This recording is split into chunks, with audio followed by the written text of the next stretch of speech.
Welcome to the Interstate Mets Report with your hosts, Nelson and Chris.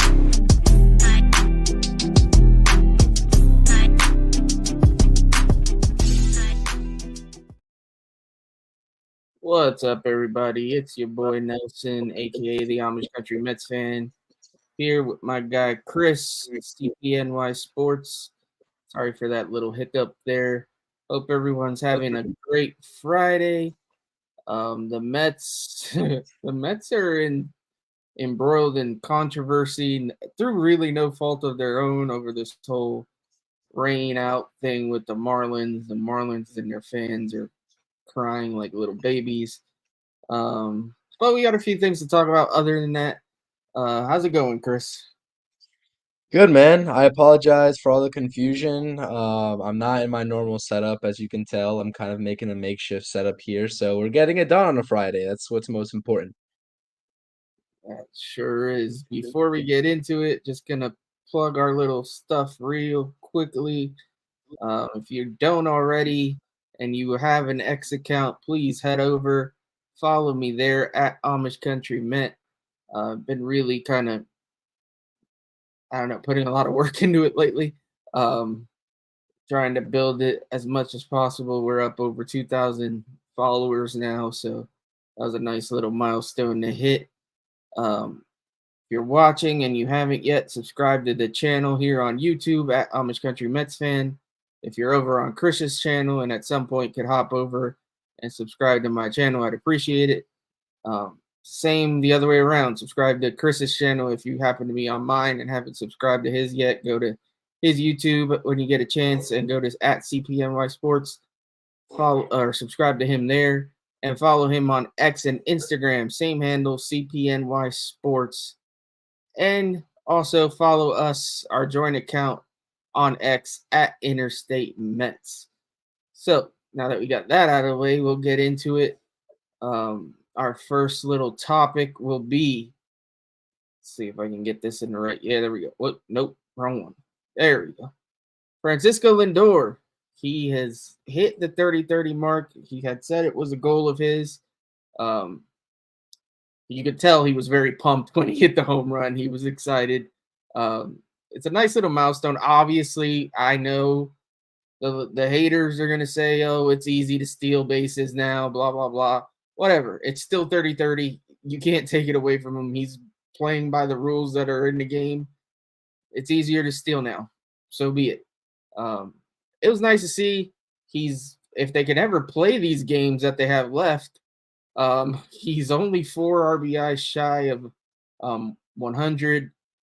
I mean, his numbers overall look great. The only thing down is his batting average, and it's even up over 250. So, what do you think, Chris, of Lindor's little? Really, I mean, he's been hot since June, basically. He had like one little small down spell in July, but what do you think of Lindor's season here? Yeah, I mean it's good to see, man. It's really good to see. His batting average, like you said, is over 250 now. He's at 254. Rainy day in New York, obviously. Saw those rumblings on Marlins Twitter over something that the Mets can't even control, not only weather-wise, but they don't control the cancellations regardless. So, but they'll want to blame it on the Mets because that's just what happens when you're the New York Mets. So no, it's really good to see Francisco Lindor. I saw he was pumped about it. I know we were kind of speculating when they're still in Washington. He was at like 25 and 25 or 25 and 26. We're speculating if he's going to actually get there, but absolutely phenomenal. I think the stat was he's one of 4 or 5 Mets to ever do so. He's up there with the greats. I know Strawberry's one. I can't remember who the others were. I know David Wright had a 33rd season as well at one point. I'm pretty sure. Strawberry Right, Hojo did it twice, I believe. Okay. Um, so Yeah. So I want I to say mean, that's all. that's it, right? That's probably like Hojo twice, David Wright, and Dale Strawberry from what I remember. Yeah, I'm pretty sure that. Um, yeah, man, it's fantastic to see, especially with all the scrutiny that he's gotten in the first half of the season. Obviously, he got hot there before the All-Star break. We said that, expected him to start off strong after the All-Star break. Didn't, actually had an abysmal start after the All-Star break and then finally started to turn it on. It's great to see. one of the guys who's the scapegoat now that I'm onto Giants content on my channel, like Daniel Jones. Like, they're just scapegoats, especially with the contract that they're making. They're always going to be the scapegoats just by default because of that. And I think it's total BS, to be honest with you. Yeah, I mean, we need production out of him, but let's be real here. What they were saying in terms of his average not being up to par, in the first half of the season, it just felt like excuses and excuses and excuses. And we'll see. I like that Ronnie and Francisco Lindor tandem up the middle, man. I know we talked about Ronnie last podcast episode on Interstate. I like that tandem up the middle. I don't know if that's going to be the long-term thing moving forward, but man, you know what Francisco Lindor is going to provide you up the middle there at shortstop defensively.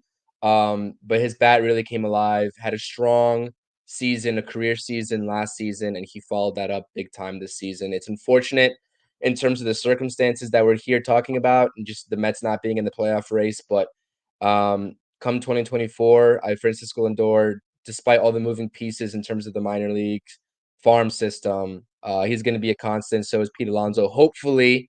And we'll look for those guys to have big years. So I'm really proud of him, especially with the scrutiny that he's faced. He gave all the right media answers when he could have definitely went out there and lashed out.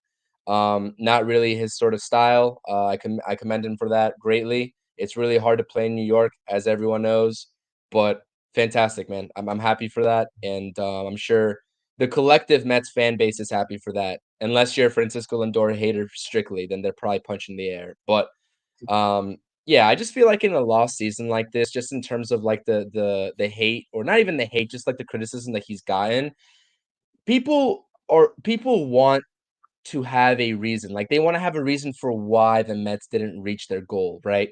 Having the highest payroll, having all these expectations come into the season. And Francisco Lindor was that scapegoat. It's unfortunate, but that's what it was.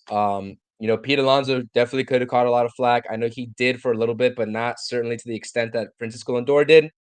But we'll see moving forward how the situation plays out. Franchise, shortstop, moving forward, next 8 years. So let's back our guy, man. I know that we've been on that wagon for the whole season so far, and no reason to jump off now. But 30-30 season to cap it all off. I hope that just drives him and amps him up for next season, because we're gonna need him come 2024. So man, I'm proud of him. Yeah, no, I mean, I think it's funny that the few Lindor haters that just won't let go, now they are clinging on to it. He did it when it didn't matter, and blah blah blah. So okay, what about last year when he, like you said, had a career year and we were in a race all year? He gets no credit for that, but he gets dinged for the fact that it's solely on him that we underachieved this year. Like it's just hilarious to me, the narratives around Lindor and what they use to like attack him, when all he does is go out there and play every single day. The dude went out there the day his daughter was born, and he wasn't in the lineup, but he made it to the game and was in the dugout and pinch hit. Like, it's insane. He didn't miss any of the game. He could have missed, I think, 3. They gave you like 3 games. He didn't miss any of those games. Like, he works as hard as anybody else on his team. He's going to finish with over 100 runs, over 30 doubles, obviously over 30 homers, 30 steals, and he might get 100 RBI. Like, that is a phenomenal season. Yeah, Derek Jeter never had a 30-30 season. That is, in fact, true. Yeah, man, I'm proud of him. I think he had a great year, and I think he will have another great year next year. There's no reason to believe he won't.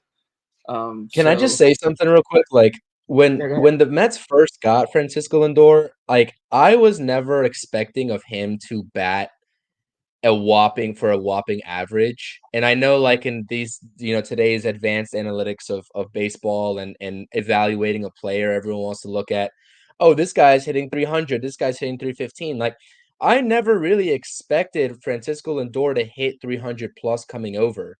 That's not really like what his moniker was when he was in Cleveland, to be honest with you. You can have a great season, especially at a premium position like the shortstop position, and you can bat 260, 270. Albeit, I know he's not there. He's damn close to 254. But I think that a lot of people that put too much emphasis on the average really overlook the other statistics and that Francisco Lindor is excelling in. And I know that average still does matter. I'm not trying to discount it. I'm not. Like, I know that that is still part of the Here's the game and thing, it though. still counts for something. He But hit just 270 throwing something it out there. last year, and they still complained. Like Yeah. it doesn't matter. It does honestly. It will not matter what his average is, what he does, as they just don't refuse to give him credit. It's not. They're just not going to do it. They're going to find something, some stat, something that he did, the way he dresses, something will be. They will look for to complain about with this man. It's just that's just the way it is. Do you wanna know why I think that's the case partially? And I can't speak for everybody on that side of Mets, Twitter or the Mets fan base on X, whatever you wanna call it. Um, I it it's probably because he's not homegrown, right? And he did get that contract amidst this sort of transitioning period right when Steve Cohen sort of took over. Um, and I think it was just, to be honest with you, the luck of the draw. And I'm not making any excuses for those people who refuse to give him credit. I just think that if I try to understand where they're coming from, which makes no sense at the end of the day, they're trying to lump him in terms of being that guy who was supposed to bring the Mets over the top. Like, the Mets were never in a position when Steve Cohen took over this team where they were gonna be one guy away, right? And baseball really isn't a sport where you're just one guy away from becoming immediate contenders, especially with the Mets, with the way they were looking when Steve Cohen took over. So I think that he had that sort of like unrealistic expectation of, oh, this guy's really going to bring us from where we were when Steve Cohen took over to we're going to go win a championship now just because we have Francisco Lindor. And you would ignore all the other lacking areas, bullpen, Listen, etc., for why the Mets have baseball been is the blowing games one this season, sport. right? So I know the offense was abysmal. What was that? Baseball is the one sport where that argument just holds no water. In the NBA, Yeah, one player can carry you. In the NFL, one player can do a whole lot. A theoretically, yeah. fantastic quarterback can take you places. Major League Baseball, that's not how it works. If it were, then the Angels would be a dynasty because they have Mike Trout. They have Shohei Ohtani. Nobody gets on Shohei Ohtani because the Angels stink. Like, Yep. what is going on here? Like, it just doesn't make any sense. It's ridiculous. I don't get the arguments. I'm done complaining about it because it is what it is. But like, Yeah. one day we'll win a championship, and Francisco Lindor is going to hold up that trophy, and I hope he puts it down and just gives a middle finger to all the freaking assholes that are. I hope he does. I don't care. Like it's ridiculous. Like I'm done with it. But we can move on. To Yeah, let's actually move on. the comments here. Um, Coffee Milk is back in the building. I need to know where this name came from. Why is this a thing?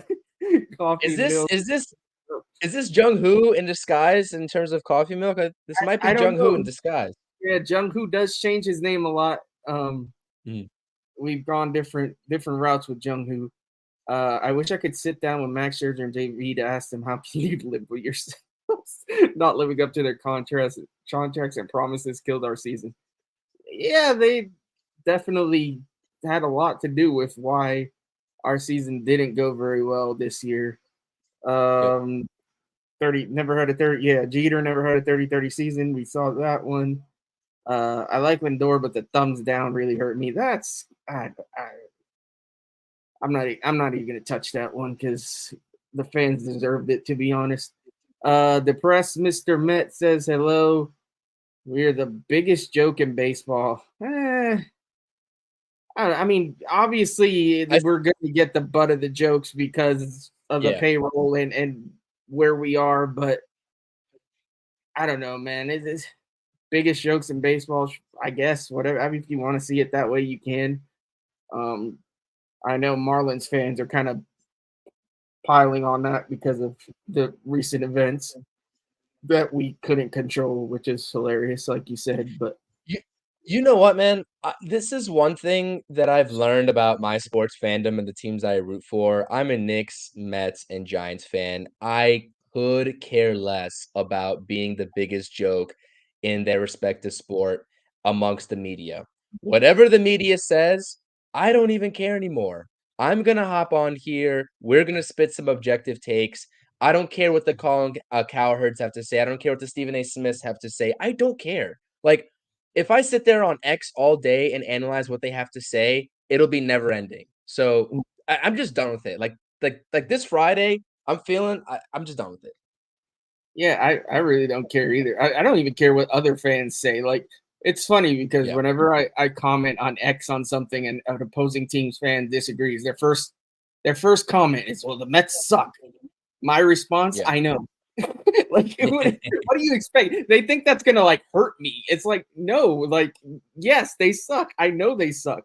Like, I don't get the Mets are a laughing stock. Okay, and you're just stating a fact. Like, what do you want me to tell you, bro? Like, trust me, you're not hurting me deep down to my core because you tell me that. Like, it's not working the way you think.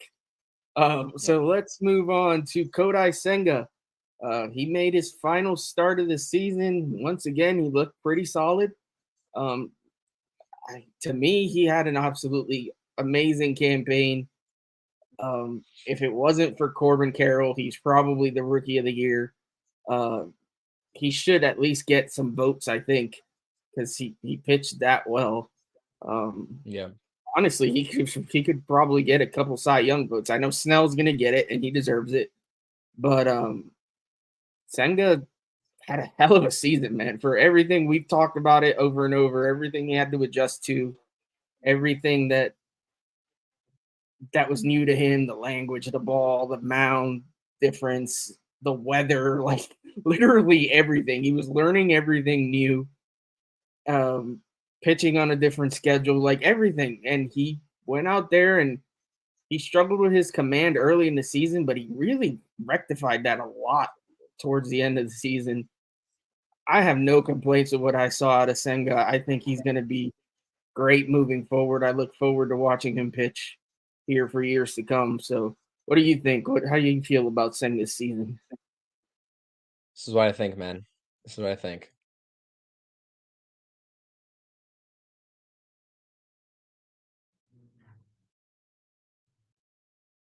Unleash the ghost, man. Yeah, dude, come on. Kodai Senga, sub 3 ERA in his rookie season. About a 120 whip, which is above average in today's league. I know people don't like to analyze the whip that much, but over 200 strikeouts. Obviously, he reached the mark in his last start. He's officially at 202 strikeouts. Everything that was like in his way as an obstacle, he definitely overcame. And I feel so good about next season now, having him slotted in and not having to worry about, oh well, this guy had a mediocre rookie season. This is just another position in the rotation to worry about. Like, no, like we have a solidified rotation guy, whether you want to make him the ace, which I don't think the Mets should do. I think they should go find that ace. But even if he is the ace, I'm comfortable with it.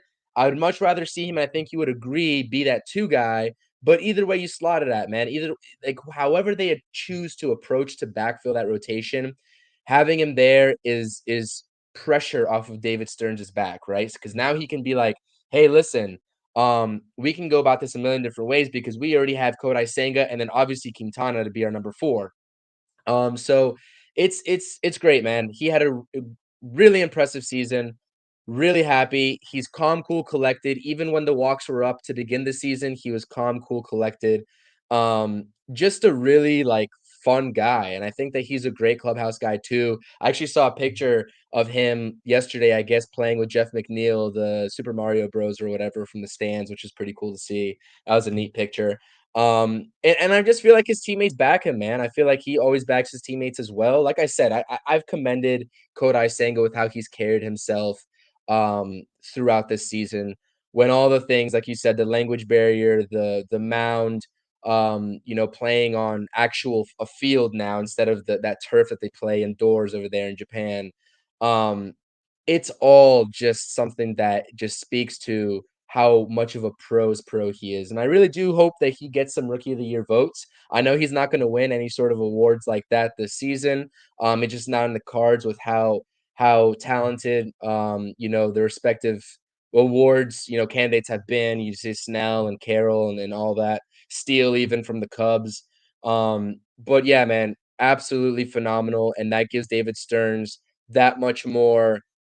Now, I wouldn't say leeway. I wouldn't even call it leeway. I'll just say much more flexibility to fill that rotation. And now he can move, like David Stearns can move and make this rotation as dangerous as he wants, right? Like, if you want to roll in with Kodai Senga as the ace, like David Stearns can always take that route. But if you go get an ace now and have Kodai Senga as your number 2, like that is dangerous. That is dangerous, especially plugging Yamamoto in, maybe potentially, hopefully, in at 3. Yeah, man. I know I'm going to rant here just because how much I love Kodai Senga, but dude, I mean, I can't believe it. I just can't believe it. It's phenomenal. And I want to just touch on the Ghost Fork pitch. Like, I know a lot of people would probably be concerned about the league catching up to it and sort of adjusting to it. I really think that this pitch is different. Like, as a batter, as a person who's played baseball all of his life, that kind of pitch that starts in the zone and just dips last second is like you cannot lay off of it. Even if you know it's coming, you cannot lay off of it. So I don't think the league will catch up to it. And I don't think that they're just going to start miraculously taking on those pitches, those ones that end up in the dirt. So yeah, fantastic job, man. I mean, Godai Senga, I'm in line to get his jersey. I'll say that.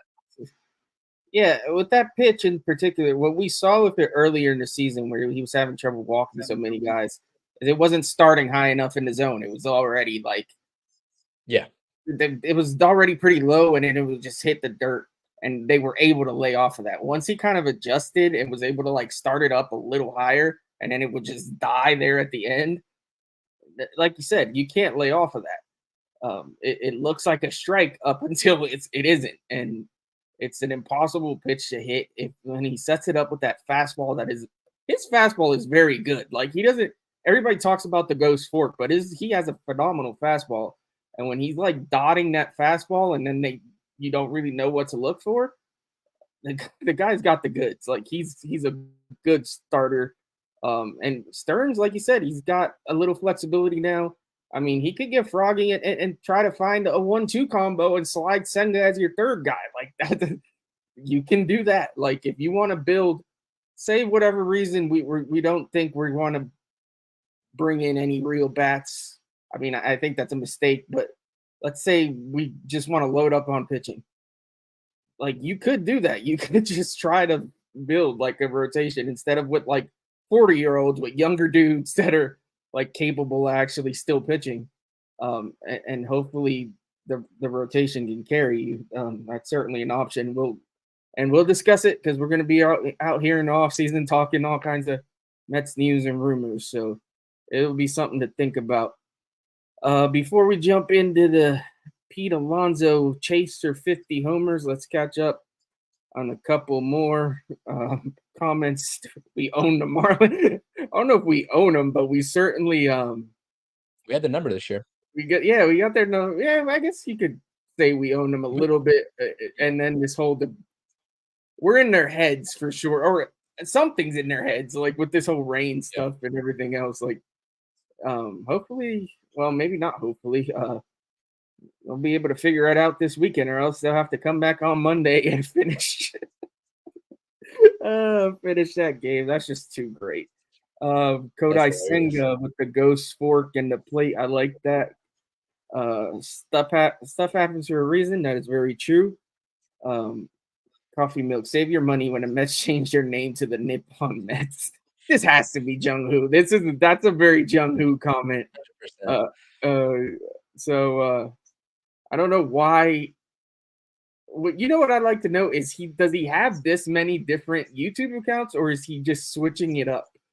He's just editing it. You think he switches it up? Because I haven't seen Jung Hoo in the wild recently. So yeah, I'd love to know who this guy actually is. Shout out him though. He's always supporting, which is what matters to us. Supporter, we appreciate it. If you ever want to come on the show and reveal yourself, that would be an amazing That'd be epic. Would be epic. Just let us know. We'd be glad to have you. But something tells me he wants to keep it hidden. He or she. It could be a she. We never know. Could be. Next topic. Oops. Pete. Pete is at 46 homers. Knocking on the door for 50. He can very well hit 4 homers in a couple days. Like, we've seen it happen.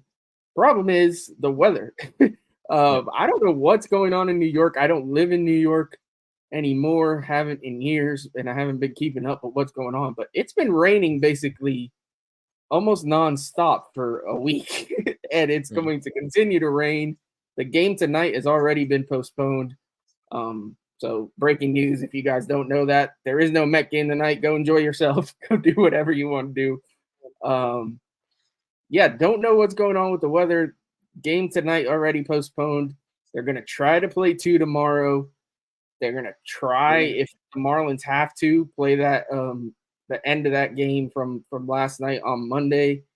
So we'll see what happens. I certainly, if he gets the opportunity, I think he can do it. He's proven he can blast 2-3 homers a game.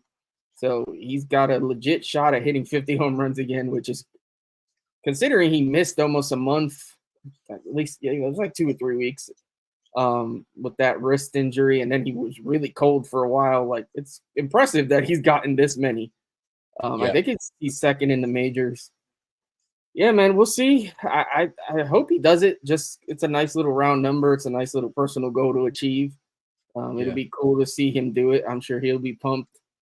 And hopefully it's the last little stamp before he gets his contract extension. I know we talked about it over and over. I truly think the more I look at it, I just think it's going to happen. They're going to figure it out here. Yeah. And they kind of have to, because it really plays a role in how they approach the rest of the offseason. Let's be honest. How much money you give Pete directly affects how much money you have left, directly affects what positions you have to fill in the field. It affects what's going to be our next topic here, the Juan Soto thing. It affects the Ohtani chase. It all kind of ties in together. Like, whether or not Pete's going to be here long term really makes a difference to what we do. And I know it's Steve Cohen. I know he's a billionaire. I know he's got all the money in the world. And a lot of fans are just like, screw it, let's spend whatever. But if you listen to what he's had to say, like, he doesn't want to just spend money nonstop. He wants to be able to have a balance there of having a very hefty payroll, but also having young guys that can keep that payroll down a little bit. So I don't think his end game is going to be just pay everybody whatever they want.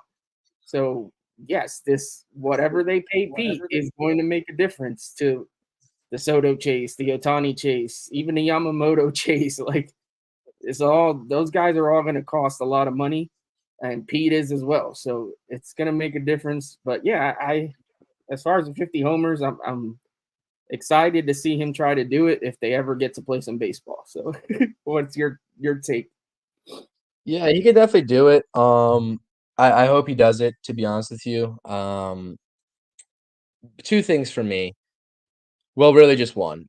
At this point, with this whole average talk, this batting average talk with Francisco Lindor, we know Pete's hitting under 220 still, right? So he's got the home runs, got the RBIs, defense is what it is. I want to ask you, because I'm still struggling on this, like, how do you grade his season objectively? Given all things considered, how do you grade his season? Because I remember we did those mid-season grades, and I think it's a little tough. I don't even know what I would give him, to be honest with you. We can do our end-of-season grades here, maybe our next episode or next Friday, whenever we do it. But that'd be a good thing to do. Okay, yeah, that would be good. It is tough. I don't like that 220 scares me. I don't like that average. Like, I don't want him to be Kyle Schwarber. I just don't. Like, I know 50 home runs and 100 and something RBIs is great. I love that. I don't need him to hit 300. I don't need him to hit 300. I don't need Lindor to hit 300. I'm not one of those old school, like, oh my God, you have to be hitting over 280 or you suck. Like, that's not me. but I do need you to hit. I mean, to me, 240 for a power hitter is pretty solid. Like, if you could give me over 240, 250 range, I'm good with that. I'm good with Lindor hitting 250. I'd rather him to hit 270, 280, 290, obviously. But I can live with that as long as all the other numbers are there. With Pete, it's the same thing. Like, when he was down, he almost made it down to 200 earlier this year when he was on that slump. Like, that was scary to me. That was like, I don't want that guy on my team. I need a guy that can at least, because here's the thing, he wasn't hitting doubles either. Like, it was literally home run or nothing kind of repeat there for a while. So that's what was scaring me. Overall, if I give him some benefit of the doubt with the injury, I'm probably gonna, and this is not my official grade. We'll do that. I'll save it for the end of the season one. But right now, I'm leaning at a B. Like, I think that's pretty solid. Just the average. If it wasn't for the average, he did have some defensive mishaps there for a little while too. I think I could go higher, but it's tough for me to give you like a B plus or an A when you're hitting 220. 220 is pretty low. Yeah. I was gonna say, like, if I had to do it right now, I think that I'd give him more of a B minus just because of where he was projected at. Honestly, like, we expect at this point, and I know it sucks to say for him, like, we expect 40 plus home runs out of Pete Alonso at this point, right? And so everything else consistent, like with where we projected him to be progressing at, I think that that makes me want to give him more of a B minus just because like everything else minus the home runs and RBIs, which we already expect because we've already seen those out of him. That's what would make me give him a lower grade. But I'll reserve my official grade, like you said, until we do that in an upcoming episode after the season's done. But yeah, I hope he gets 50. I hope the Mets re-sign him. I think that if you re-sign him, um, I don't know what the Shohei Ohtani situation is going to be like, and we're going to talk about it here because I do have a hard stop in the next like 11 minutes or so. We're talking about Juan Soto. I think if you get any one of those guys, either of those two guys in the door, having Pete Alonso, Francisco Lindor there, and adding one of those guys is going to make the Mets infinitely dangerous. And I hope that Steve Cohen, David Stearns can swing something, whether it's the signing of Ohtani or just swinging a trade for Soto. I mean, that's dangerous. So I hope they get the Pete Alonso deal done. I think he deserves it. But I am also kind of weary with you. Like, I don't want this trend to continue. I don't want him to have like, because like when Pete Alonso's at his best, he's hitting all like to all fields. I just saw him have a nice little hit down the line, the right field line. The other game that I watched, I think it was against the Marlins as well. It's like when he's at his best, and any major league player you can say this for, they're hitting the ball where it's pitched, and he just gets very pull happy. And I'm not saying that he's trying to hit those home runs. I'm not sure what really is going on in his mind, but I do see him thinking a lot out there when he gets into a slump. And you can tell, like, when he strikes out, he'll just, like, either shatter his bat over his leg, because I've seen him do that a couple times now, or you'll just see, like, he does this, and he, like, knows, like, he's, like, thinking too much up there. So, man, I love Pete Alonso. He's a fan favorite, homegrown. Um, I just need to see a little bit more complete season out of him, like we've seen in previous seasons. And so that's why I get your concern. But I think he'll figure it out. I think the sample size, like I said, I've been saying this for weeks, months.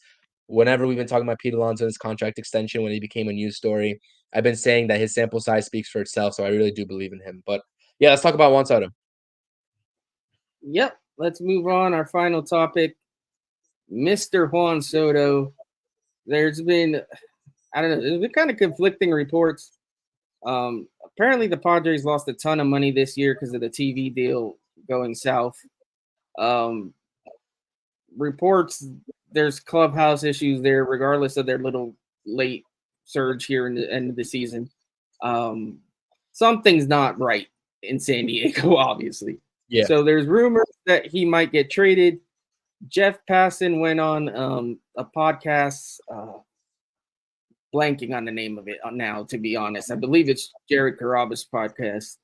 And he said that he would be, I'm paraphrasing, but scared of what the Mets in a trade scenario for Juan Soto. Like he thinks like they could be a heavy prospect to obtain him.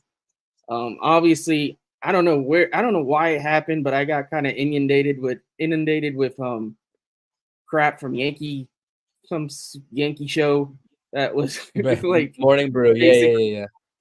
they want Soto too, I guess, and I don't know why. All I did was comment that obviously that's a phone call that Stearns is gonna make. Like Yeah. he can't not make that phone call. Like it's gonna happen. Um, whether or not we get him, who knows? The Yankees need a freaking third party arbitrator to figure out what they're doing, apparently. So honestly, they don't scare me much. I'm not gonna lie. Yeah. Apparently that their front office itself can't do the job. They need a third party freaking analysis. So I don't know, man. I'd love to see it happen. If it's instead of Otani, what have you, that's fine with me. Juan Soto's a 20-something-year-old kid. Like he's still a kid. This guy has years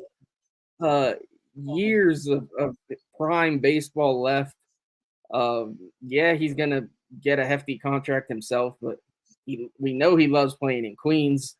Yep. He mashes at Citi Field. Granted, he won't be going up against our pitching, so, but Yeah, right. I'd love to see it. I don't know what it's going to take. We'll get into all that kind of talk later on. But yeah, man, I don't doubt it at all that if he actually is available, that's a guy that Cohen and Stearns are going to be in on. Like, how could they not? Like, it makes too much sense for them not to. And whether or not, again, it's different. You get different stories because there was another story, granted, not as reliable a source, but I think it's Hector Gomez said that the Padres were Oh, jeez. going to make him a hefty offer this offseason. So who knows? I wouldn't trust Hector Gomez over Passon, but if whatever you want to do, that's your call. Yeah, it's definitely going to be it.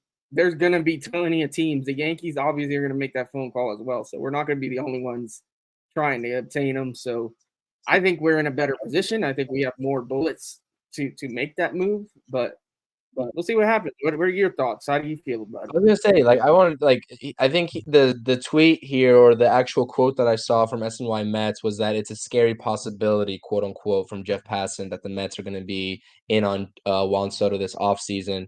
And then MEZ over here says, "Don't sleep on the Yankees trading for Soto." I'm telling you, I don't see what they have to give that the Yankees would or that the Padres would really want. Like they're a bottom tier farm system in baseball. I mean, I guess they have what Dominguez, but like I don't know, man. I'm not enamored with what the Yankees have to offer. Like you said, their front office is also in flux. The Mets finally have some stability. If the Mets really want Juan Soto, like regardless of whatever prospects we're tied to on here or anybody else is tied to in the farm system, if the Mets really want Soto, they will get him. You know what I mean? Like you could talk about the X's and O's of like, and we'll talk about maybe like on a later episode, like who we would ideally trade and package for. But like, obviously, we said the untouchables were Jet Williams, Acuna, and I think Gilbert's an untouchable, but Yeah, you Gilbert can make the fits. case, right? So, um, but you never know. Like, if the Mets really were like, listen, screw it. If you guys want Acuna, not just to say Acuna, but like any one of those three, like if that's what's going to take, then you take this prospect off in the back end. We give you that done deal. Like that is this thing. Like, but that's the thing is that's the Mets are in the driver's seat when it comes to that. You know what I mean? It's not that the Mets are not in the driver's seat and they're having to scrounge up prospects now. They are in the driver's seat. Um, I tweeted something out too. I forgot who it was. I think Bleacher Report came out with the updated final prospect farm system rankings around the MLB. They had the Mets ranked at number 4, and then they had the Padres, albeit giving up a lot for Juan Soto and Josh Bell in that deal with the Nationals. They're still at 11. So the Padres aren't desperate, right? Which it would help a lot more from the Mets side and the Mets perspective. They were desperate in those negotiations, but they're not too desperate, I guess you can say. So we'll see what happens. I'm curious to see what the Padres and Mets relationship is like. Like we've never really seen I mean, we've seen it, I guess, in the 3-team deal with that Lucchesi deal, but they weren't really directly like that was a third party involved. Like, what is a relationship like that? I think we'll find out very soon, right? So we'll see. I definitely want Juan Soto in Queens. I've been a proponent of that for so long. Months back, I forgot which episode of the 23 that we've done already. I forgot which episode that I threw that out there, and I was like, listen, Juan Soto, like, if he's on the trade block and the Padres aren't like, if they're thinking about tearing it down and regrouping. Not that I don't think they can tear it down with the contracts that they have, but certainly the situation with that TV deal, like you said, I've heard conflicting reports out there on that as well. I'm not going to speculate that because that's in San Diego and that's their business. But if that is the case and they don't have the monetary value to pay Juan Soto, I'm making that call ASAP. Jet Williams rising through the ranks. Gilbert, I mean, stud. Acuna has yet to figure it out in the Mets organization, but we know what he can be, at his best. We'll see what happens. A bunch of lower guys the Mets can deal too. A bunch of depth. So it's going to be interesting. I think you make that call. I'm not worried about the Yankees, like you just said. I know that they're going to be in on him just because they have to do their due diligence. But man, the Yankees, in terms of their inter-organizational philosophies and processes, seems like I don't know what's going on over there, but there's a firing that's imminent. I'm not sure if it's going to be Boone, if it's going to be Cashman. I don't know what's going on. I don't want to speculate what's happening across town, but they're a mess over there. So we'll see, man. I don't really have any other teams that would be. I'm sure there are going to be other teams calling in for Juan Soto. I just can't tell you off the top of my head who he'd be a fit for. But man, an outfield of Juan Soto, Brandon Nimmo, Marte, and then Gilbert when he comes up is a dangerous outfield. In terms of depth too. So, man, it's exciting me to talk about. I don't want to get too excited because this is the Mets we're talking about. Like, there's no guarantees with the Mets, and we've been saying this all along, especially even before David Stearns when that major report came out. We're like, this is the Mets after all. Let's just see. Let's just let it happen. If that happens, great. If not, then it's the Mets again. So I think things are really going to take off this offseason. I think that we've been saying it. This is going to be a firework offseason, regardless of what other front office has been saying to the players, regardless of what other Scherzer said. This is going to be a firework offseason for the Mets, right? Depending on how they want to allocate their money. Like you said, they can front load on pitching if they want because they really need it, or they can go and get that bat.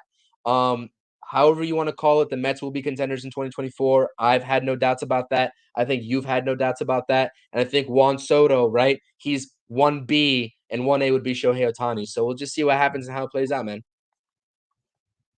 Yeah, I agree. And here's the thing, though. Like, I think Mets fans need to chill a little bit. And I think this is what Cohen was trying to do with his comments earlier in June. Like, yes, he has a ton of money. No, it isn't realistic to think we are getting Shohei Ohtani and Juan Soto. I've seen fans like get this in their head. I'm sorry. Could it happen? Maybe, but it's doubtful.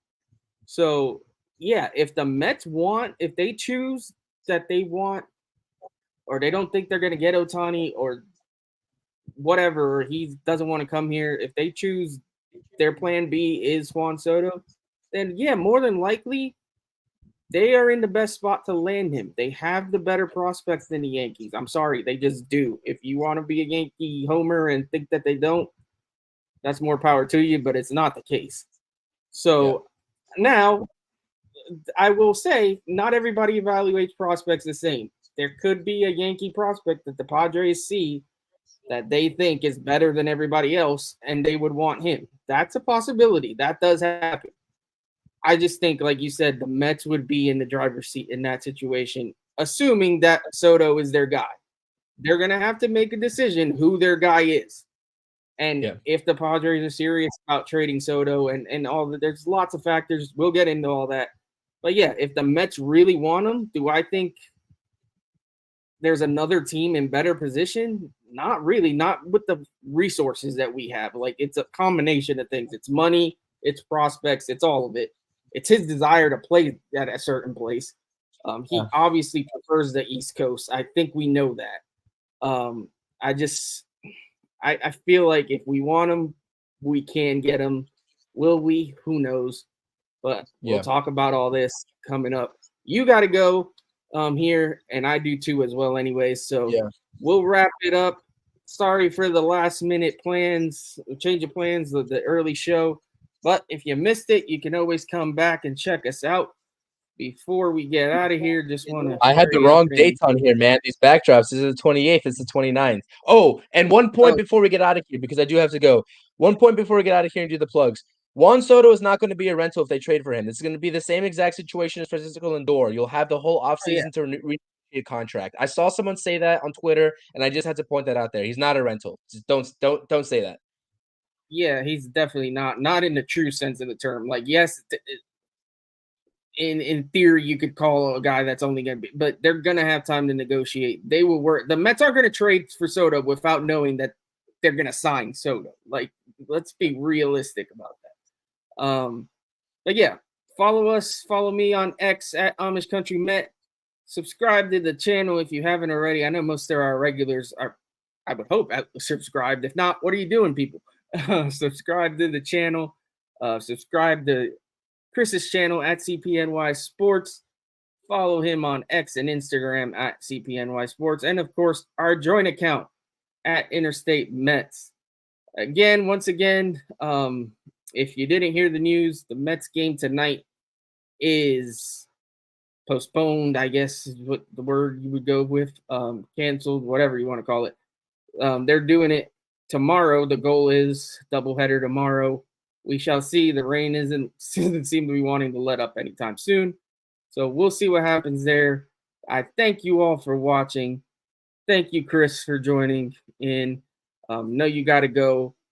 Have a great weekend, everybody, and let's go Mets. Thank you for watching the Interstate Mets Report, streaming Tuesdays at 5 p.m. and Fridays at 4 p.m. Eastern Standard Time. Make sure to like, comment, and subscribe to at Amish Country Mets Fan and at CPNY Sports.